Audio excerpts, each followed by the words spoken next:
I met him 15 years ago. I was told there was nothing left. I met this 6-year-old child with this blank, pale, emotionless face and the blackest eyes, the devil's eyes. I spent 8 years trying to reach him, and then another 7 trying to keep him locked up because I realized that what was living behind that boy's eyes was purely and simply evil.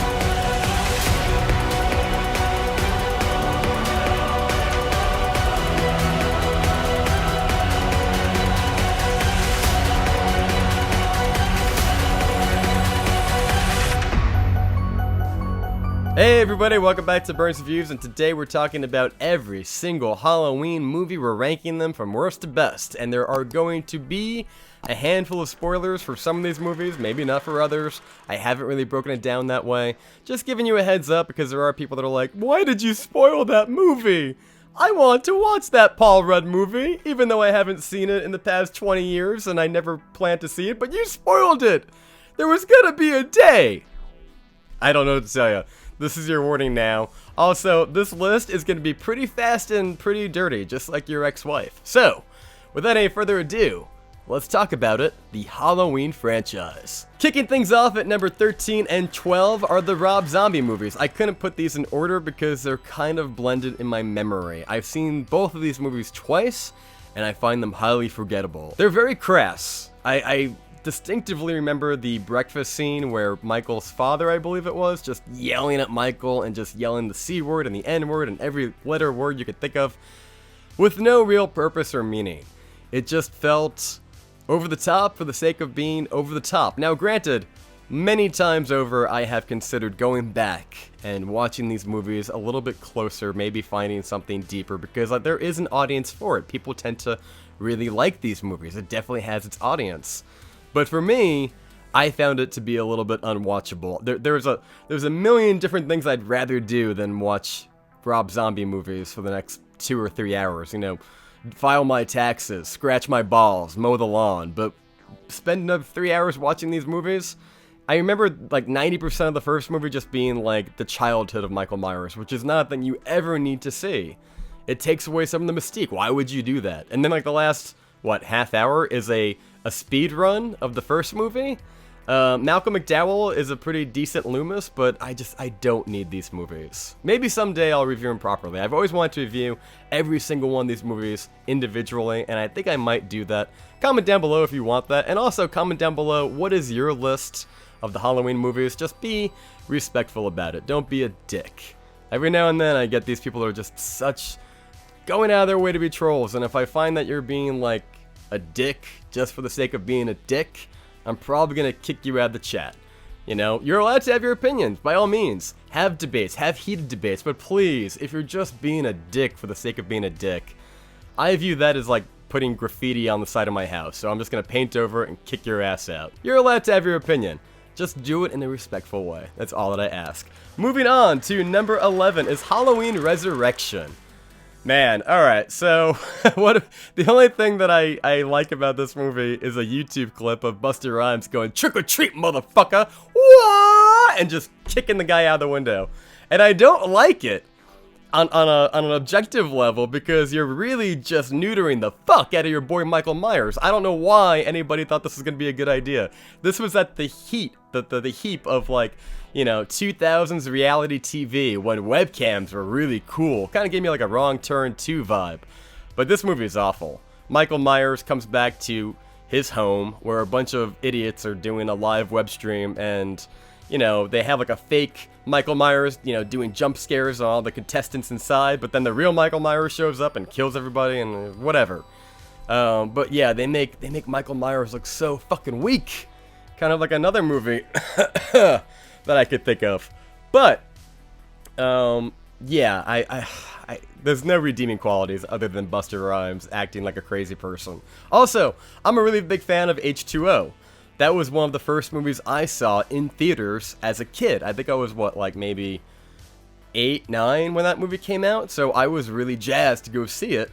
I watched the first two with my dad. My dad loved it, I loved it. It was a bonding experience. It brought me into horror in so many ways. I remember going to see it with my dad when I was probably way too young to go see it, H2O that is. And when I finally saw Resurrection, they just gutted it. They kill Laurie Strode in the first 10 minutes, even though she's on the poster. What the fuck are you doing? So, yeah, Busta Rhymes is funny, but this movie is hot fucking dog shit. Moving on to number 10 is Halloween 5. Again, this is another one where you set up a concept in the previous movie and you got me all jazzed and juiced up and ready to go, and you didn't deliver. The last movie, Halloween 4, had a great ending. You know, you find out that there's going to be another killer, just like Michael, in the form of this little girl. History repeating itself. It got me really jazzed. I remember binging all these movies during the pandemic going, this is going to be great, I can't wait to see this little girl. And then, it's just, you know, Dr. Loomis yelling at this little girl in a hospital room. Tell me what you know. Right. We both know he's alive, but you know where he is. And I don't know, I couldn't get into it. I found it to be very forgettable. You know, you got scenes where the little girl, she's like with this little boy that she meets up with who's kind of like a weirdo, or I don't know, I don't understand his character. And they're like running through like the woods together, and you know, I love Donald Pleasance, I do. But this one is definitely the least of all the movies that he's in, the weakest chapter. Typically, if I'm doing like a marathon of these movies, it'll be on, but by the time I get to that one, I'll start like moving around and like getting dinner ready or something like that, or whatever. It's kind of just on the background. I find it to be kind of dull. Moving on to number 9 is Halloween Kills. Now, I just watched this one yesterday, or the day before yesterday, before going in to see Halloween Ends, because I wanted to be all fresh going into it. Thought there might be a lot of Easter eggs, a lot of callbacks, wanted it fresh in my mind. And I don't love this movie. I think the hype train after 2018 was such a anticipation for this movie that by the time you actually watch it, you're like, what is this? And I talked to my boy Patrick Burr about this. I never did a review for this movie when it came out. I did a reaction, you can watch it right here. I never did a full review for this movie because my main sentiment behind it was the third chapter, the final chapter, will either make or break this movie. Because this movie does a lot of setting up of things that I thought maybe would be paid off in the next chapter. That was not the case. It's just, evil dies tonight. Evil dies tonight. Evil dies tonight! Evil dies tonight! All right, evil dies tonight! And you got the mob mentality. You're trying to put some social commentary in there. And like I said in one of my posts, I feel like we hit pause in the middle of the movie to do this whole side storyline with the hospital and the guy that, you know, the guy that also escaped, you know, he's a patient, and we were focusing on him, and it's like society and mob mentality and ooh, you know, like it's really, really bad. The movie feels like a soap opera more than any other movie in this franchise. Now he's turning us into monsters. And it's just cheesy. Anthony Michael Hall, I think, is a good actor, but he's, you know, misused in so many ways. Jamie Lee Curtis is in the hospital room for the whole movie, even though, again, it's another movie that's marketing her, and she's not really doing much. And yeah, this movie is laughable, but not in a good way. So yeah, I also watched Kills and then 2018, and it just made Kills feel that much worse. Which brings us to number 8. Right here, Halloween Ends. This was a free shirt, by the way. I didn't go out of my way to buy it. I went to an early premiere, an advanced screening, and they were giving out posters and t-shirts, and I was like, sure, why not? Anything with Michael Myers, I'm in. And it's free, and you know what? It actually fits pretty well.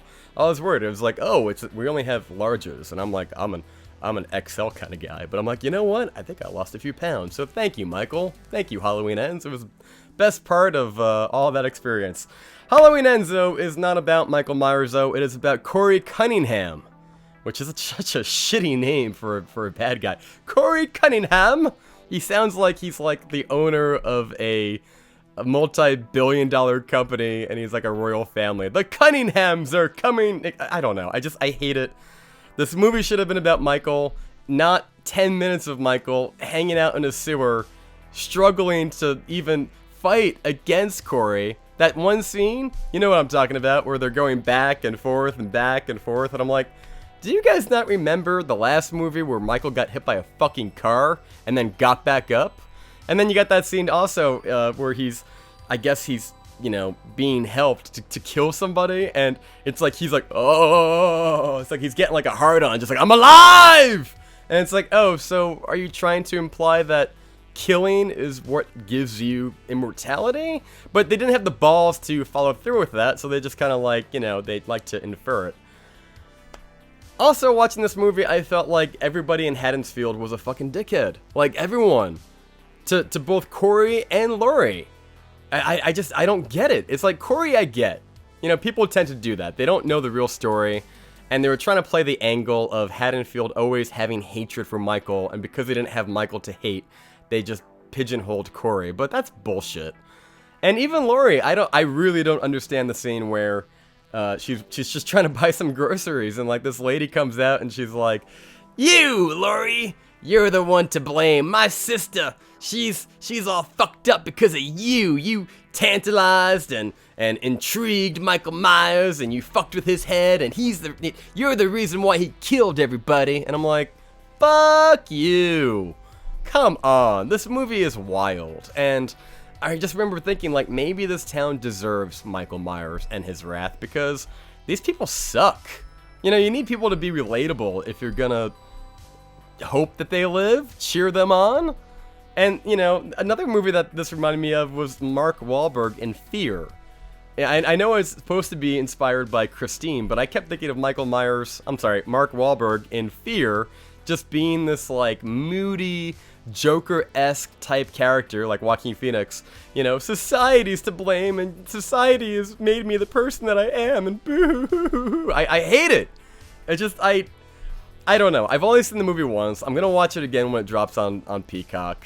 The ending does have a nice conclusive ending. It does close the book, because there was a part of me that I'm like, oh my god, if they keep going with this, it's just gonna get worse and worse and worse. And there is a little bit of comfort in knowing that they're not gonna make another one.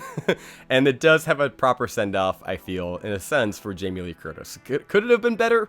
Yeah. I mean, I don't know if we needed the funeral procession of Michael Myers with like 100 cars driving down a road.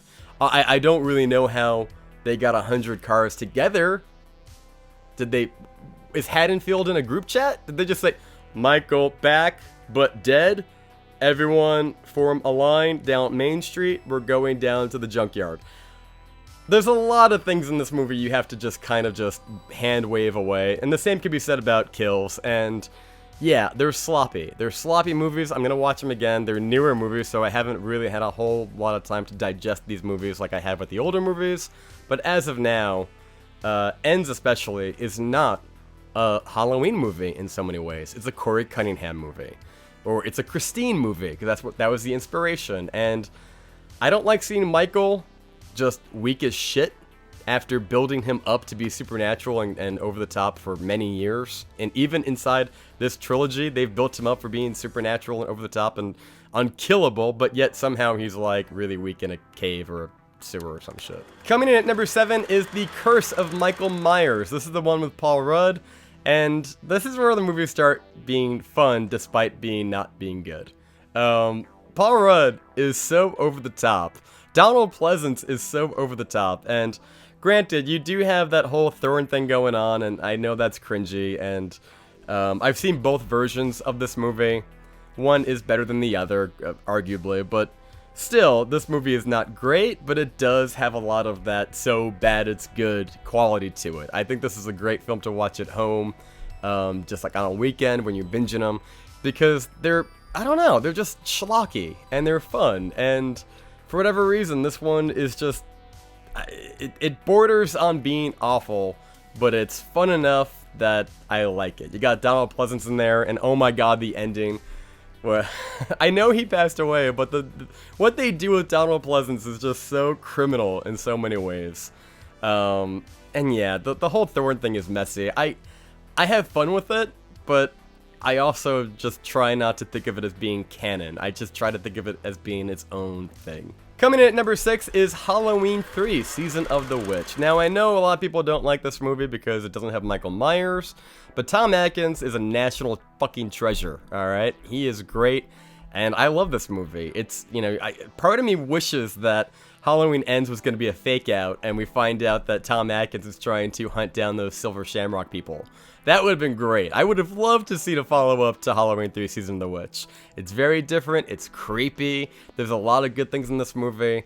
I enjoy it. I can go with the idea of an anthology. A lot of people look at it and go, you know, this is not Michael Myers, but I think it is a good story. I think the anthology does work, because sometimes you watch some of these worst Michael Myers ones, like Halloween Ends or Kills or what have you, or Resurrection, and you go, maybe there's no ideas left. Maybe this should have been an anthology. And maybe if they made an anthology starting at part 2, this could have been a completely different franchise and part 3 wouldn't have gotten so much hate.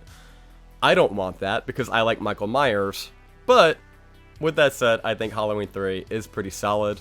It's a real middle-of-the-road kind of movie. I think it's... you know what? Fuck that. It's a good movie. I enjoy it. I really do. It's creepy enough, and just because it doesn't have Michael Myers doesn't mean that you should shortchange Tom Atkins, who's fantastic in this movie. There's a lot of good things going on in this movie. The masks are creepy. That song will get stuck in your fucking head. And it's just a great 80s film. If you know, sometimes you just want to watch a movie that feels like it takes place in that time, in that 80s era, where the peak of the slashers and all that, and this movie is very much that. So if you haven't seen this movie, just because it doesn't have Michael Myers in it, go see it. I can't stress that enough. This is a great movie in its own right. It's a lot of fun. Coming at number 5 is Halloween 2. Now, this is going to be a little controversial because I feel like this movie is higher up on most people's lists, and I understand why. You got all the key players. You got John Carpenter coming back, you got Jamie Lee Curtis, you have the original continuation. I mean, it's the same mask. It looks a little crappy because it melted down, because I think it was like under somebody's bed for like 2 years. But this movie at least feels like it is very much the same canon of the original film. It's the same night, it blends all together. And you know, there's some little things like Jamie Lee Curtis is clearly wearing a wig, but I don't care about that. But yeah, again, there's very little things about that I don't like about this movie, but there's a lot of good shit in there too. I guess, let's see here. Halloween 2. This movie's a little bit blank in my brain, because I like it, but I don't love it. The scenes I tend to remember are the ending, when Michael gets shot in the eyes twice, and then blows the fuck up, along with Donald Pleasance. But, arguably, as much as I do enjoy this movie for being so much in the same canon as the original, I find it to be kind of, well, probably like the way John Carpenter felt about it, like where it's like, I don't know if you need this movie. The kills are pretty good. I think that's probably what really does help this movie. The kills are decent. I do like the kills, like the nurse that gets taken straight up, as well as some of the other ones. And I do like seeing Jamie Lee Curtis right after the events of the last movie, but more or less, this movie is not my favorite the way it is with some people. I don't know why. I just find it to be kind of meh. It's a nice novelty, but it's kind of meh to me. Coming in at number 4 is Halloween Part 4, the return of Michael Myers. Obviously, everybody was pissed off that Michael wasn't in the last one, so they brought him back. And I know a lot of people don't like this movie, but I don't really understand why. You know, for one, it's got one of the greatest endings in the entire franchise, in my opinion. It's so disheartening that they dropped the ball in part 4. But, I'm sorry, part 5. But part 4 is a lot of fun. You know, I love that scene where Donald Pleasance is in the cafe talking to Michael, and he's just like, "Please, Michael, take me instead. Leave those poor people in Haddonfield alone." Like, it's like legit acting. Donald Pleasance is a legitimate actor. He's the best actor in this entire franchise. Yeah, even better than Jamie Lee Curtis. I said it, come at me. But I love it. This movie just gels. It's actually one of my favorites in the entire franchise. I really like Rachel. I really like Jamie Laurie. They feel like the most I don't know, just relatable type of characters that I could get behind. A lot of problems with these movies is that I feel like I don't give a shit about the characters. The David Gordon Green trilogy, I don't care about the characters that much. Short of, you know, the Lloyd, not Lloyd, Strode family. Short of the Strode, you know, the 3 generations, I really don't give a shit about any of the townspeople. Like I said, in Ends, they're kind of dickheads. But in this one, I found the characters to be more likable. You cared when they died.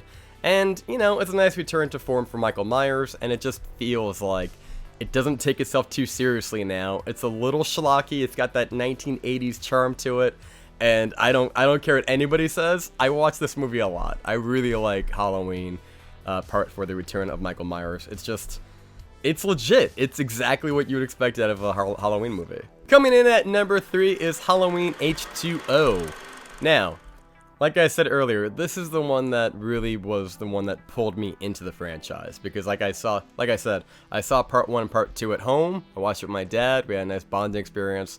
But this was my first in-theater experience as a kid, and I loved it. You know, it's also the first movie that really shows, you know, fucking Laurie Strode. Sorry, guys, I haven't slept. It's not that I don't know what I'm talking about. I just haven't slept because I've been making videos. Laurie Strode is a badass. Laurie Strode finally comes into her own. She deals with her trauma. She tackles it. She picks up that fucking battle axe and she's like, and I can't wait to fucking go on that. She's like Sarah Connor. Like, there's no bones about it. She is Sarah Connor in this movie, and if you can, you know, ignore the events of Resurrection and all that bullshit, I feel like this is actually a better resolve for Jamie Lee Curtis's character, Laurie Strode, with Michael Myers. You know, it's like she tackles her trauma. She does it after 20 years and not 40. I mean, goddamn, it takes you 40 years to find a therapist or what? This would be a good time if I had a plug for BetterHelp.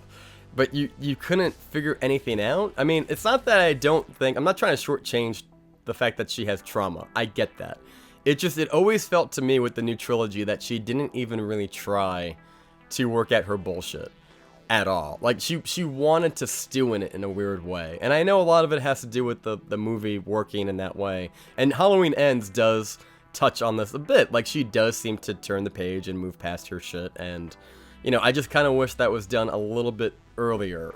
Maybe even as early as Halloween Kills, maybe? I don't know. I something about it, I feel like H2O nailed it better.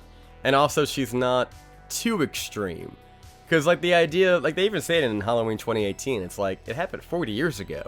Why are you still hung up on this? Why are you so, like, or just leave the town? Like, and I get it, a lot of these plot points have to be this way for the sake of the movie to work. But that doesn't make the movie good.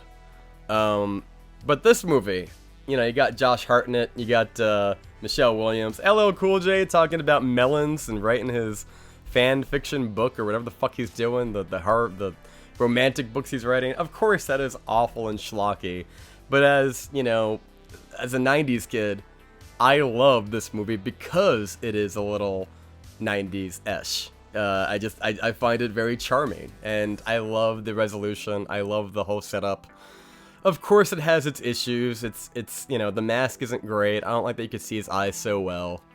But overall, I really enjoy H2O. I probably watch this one at least once every year during the Halloween season. Coming in at number 2 is, if you haven't guessed, Halloween 2018.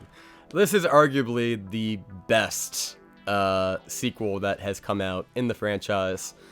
It's really interesting because I watched all 3 movies back to back to back in this trilogy, and it's interesting how they seem to get worse as they go. I feel like this movie was like the little engine that could. I feel like after the Rob Zombie movies, they didn't have a lot of faith in it, and they gave the creators more free will to do more creative choices. And granted, not everything works in this movie.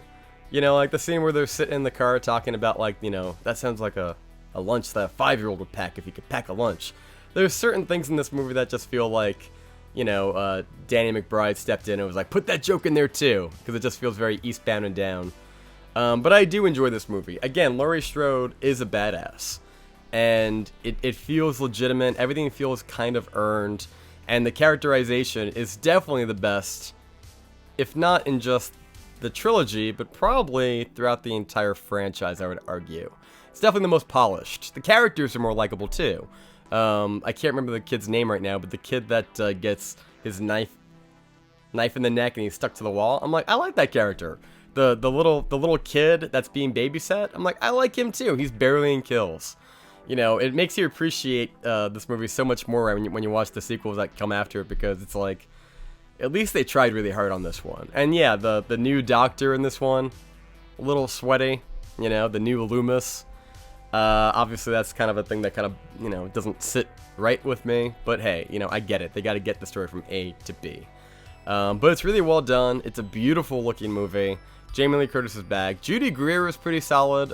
Andy Matichak, I think her name is, who plays the granddaughter, pretty solid. I feel like she's a pretty decent successor of Jamie Lee Curtis. I really thought for the longest time, I'm like, why not just give her her own trilogy? Why not just like keep going? People are like, oh, well, we have to reboot the franchise after Halloween Ends. And this is before I saw Halloween Ends, and I'm like, why not just like keep going, but like have her character be like the main lead? And part of me was like, you know, well, you know what? All we have to do is get like a new Michael Myers, somebody that's like roughly her age. And I feel like, you know, obviously they could have done that if they handled Halloween Ends differently. But you could have done Halloween Ends in such a way where you could have carried on with her storyline instead of just saying, hey, we're done with all these characters. You know, you could have used this as a springboard to come back. And who knows? They still might. Honestly, I'd rather pick up with like Jamie Lloyd or something like that and do some different type of legacy sequel, maybe. Or maybe just let this franchise breathe a little bit. Maybe give it 5 years. But I really did enjoy Halloween 2018. I feel like it's the first movie in a long time that has come along where I went, you know what? That one's pretty damn good. And you know what? The critics and audiences seem to agree. I think it's like the only movie that's certified fresh on this list outside of number 1, which of course is going to be the original film Halloween. Now, I've never reviewed Halloween on my channel because despite loving Halloween and really enjoying it and watching a bunch of times, I just don't really know. I don't feel like I've earned it sometimes. I think I've gotten past that because I think I'm going to review it. I think I'm going to review all these movies. I've gotten past that, but how do you bring a fresh take to this movie? What can be said about this movie that hasn't been said already? It's so simple. There's no lore. We don't find out that, you know, they're siblings. We don't overcomplicate it with the Thorin franchise. We don't make it crass like Rob Zombie. We don't throw a billion Easter eggs at you like we do in the Gordon Green trilogy. It's just a very simple concept. A man in a white mask is stalking the babysitters, and he can't stop. He can't be stopped. You can shoot him. You can stab him. You can do all these different things. He'll just keep coming at a slow, methodical rate. And the movie had enough mystique and mystery behind it where it didn't explain too much. It let you fill in the gaps on your own, and it's just a great movie. You know, as far as hang-ups on this movie, because I know everybody thinks it's perfect. I don't think it's perfect. I think part of it is it's probably a victim of not holding up. Like, some of the things I don't like about this movie are the friends that Jamie Lee Curtis, Laurie Strode seems to have. There's some dialogue in there, like with her friends just being like, oh, I forgot my French book, but really, who really needs books? Because I forgot my science book and my math book, and, you know, books, who needs books? And I'm just like, shut up. I don't know. And the friends, if you think about it, the two girlfriends are really shitty. Like, they're bad friends. And granted, I've had bad friends like that, just like flaky, shitty friends and what have you, but to me, it kind of took some of the oomph out of giving a shit when they eventually get killed, when they do get killed. So yeah, I think the dialogue is a little sweaty occasionally, but you know, this movie came out in the late 70s, right? What, 78, yeah, that was it, I just wanted to confirm. Ever since X came out, like my years of certain movies, because that movie takes place I think in 79, it's messed with my head a little bit. I don't know why, but recently I just can't seem to remember that it came out in 78. Regardless, this movie is a classic, and it has been the blueprint. It has led the way. It's like the Beatles for the horror genre, because you did have Leatherface, you did have Psycho, you did have some other movies that were trailblazers before this, The Exorcist, what have you. But I don't think, no, I can say for a fact, you don't get to Jason, which was 100% a let's make money because Halloween made money kind of movie. You don't get Freddy. You don't get Chucky. You probably don't get Saw and a whole other slew of, the Scream. You don't get any of those movies without Halloween. That's why it's like the Beatles, because like the Beatles is pretty much, you get the idea. So yeah, and of course the thing that I love the most, just like everybody else always says, is the score, the theme, man. And it's so funny because like when you listen to interviews with John Carpenter, like this is a guy that just sounds like he's like smoking a cigarette, drinking a six-pack, and just doesn't give a shit about anything. It makes you wonder, I'm like, this guy probably just did this on a whim and was like good enough, and it turned out to be like the greatest score in a horror movie of all fucking time. So I don't know, I just love this movie. Everyone, I mean, how do you not? It's like the godfather of the horror franchise. And I think the reason why it's so good and it works so well is that it's so incredibly simple. It doesn't fill in too many gaps. It's just scary. Anybody can be outside your house wearing a mask, trying to get in, trying to kill you, and it leans into that hard. That paranoia, that fear of like, oh, I heard a noise. And it's always nothing. But, this movie is, well, what if it's not nothing? And yeah, I mean, I can't say it's scary by today's standards, but I can't not appreciate for what it's done for the horror genre. And the score is great too. And, granted, it's an indie movie, so I give it a lot of slack, obviously, for like how undercooked some of the kills are. Like the one scene of the girlfriend getting strangled. I don't know if she's getting strangled or if she's stabbed. I think she's strangled. But it's just kind of like her getting strangled. She's like, ah! And you're like, alright, well, that's kind of underwhelming. Not nearly as underwhelming, though, as the kills in Halloween Ends, which seems to just cut away. But yeah, I love this franchise. I kind of want to do a video for every single movie, deep diving into all of it. If you want to see that, let me know, because, this channel is very much based on the demand of you guys. If you guys want to see it, I'll do it. If you don't, that's fine. I'll just cover modern movies too. But please comment down below, what is your list of the Halloween franchises? I imagine a lot of people are going to say number one is Halloween, the original one, but I'd love to get your take. Maybe you can convince me to go watch these Rob Zombie movies. Just be respectful about it. Don't sound like the dad in that movie. But yeah, try to convince me. Try to tell me why that franchise is watchable. What's redeeming about it, Try to tell me what's good about the Thorn trilogy. Probably nothing, except Paul Rudd, because he's watchable in everything that he does. But yeah, I want to watch these movies again. I want to pop in Halloween 4 right now, followed by H2O, because these movies, they're a lot of fun. So comment down below, what did you think of all these movies? What is your list? Are you watching them this Halloween? And I will see you in the next video.